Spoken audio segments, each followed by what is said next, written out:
कि लड़ाई रहेगा। अरे ये लोग कहते हैं कब तक लड़ाई रहेगा? अरे जब तक भूखमरी रहेगा तब तक DYFI का लड़ाई रहेगा।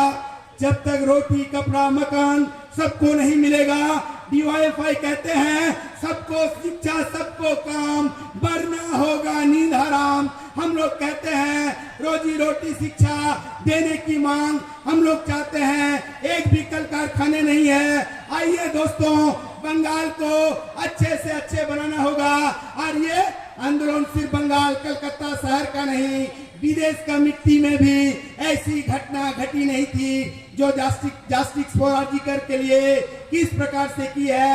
आ रही ममता बनर्जी की पुलिस कह रही है 10 लाख रुपया देकर चुप करना होगा। उनको मम्मी को कह रही है अरे रुपया देकर माँ बहनों का इज्जत बेचा नहीं जाता है। कभी कहते हैं 20,000, कभी 10 लाख। अरे माँ बहन होता है। आइए सबको इकट्ठा लेना होगा, इस सम्मेलन से शपथ लेना होगा। 28 और 29 तारीख को चर्चा होगा, सिर्फ कमेटी का बात नहीं है। यही सम्मेलन हम लोग कहते हैं नीति का होगा, कोई नेता का नहीं। इसीलिए सब लोगों से अपील करते हैं आइए इस सम्मेलन से हम लोग शपथ लेंगे जब तक जस्टिस फॉर आर्जिकर नहीं मिलेगा। अरे वही संदीप घोष जो प्रिंसिपल वो कार पार्किंग किए थे आर्जिकर में। अरे प्रिंसिपल का काम है कार पार्किंग करना। प्रिंसिपल दुर्नीति के साथ भ्रष्टाचार के साथ जुड़े हुए हैं, लाख लाख करोड़ रुपया लेकर दवाई बेचते हैं। वही प्रिंसिपल सब जगह में होता है, सिर्फ कलकत्ता नहीं, गांव में अस्पताल में सबको पकड़ना होगा, जेल जाना होगा।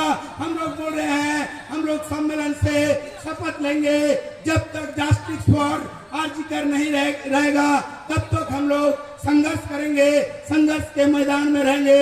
इतने ही कहकर मैं अपने बातें को विराम देता हूँ। इनकलाब जिंदाबाद, स्वाधीनता जनवाद समाजवाद जिंदाबाद। ধন্যবাদ কমরেড বিকাশ ঝাকে। এখন বলবেন DYFI রাজ্য সম্পাদক কমরেড মীনাক্ষী মুখার্জি।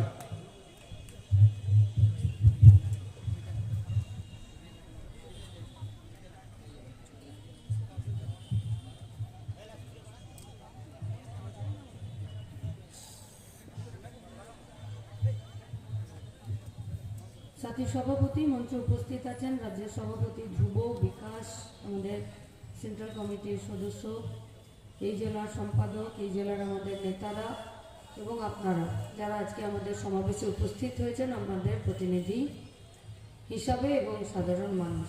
এবং মাইক আছে অনেকটা দূর অবধি, মোড় অবধি, যারাই আমাদের কথা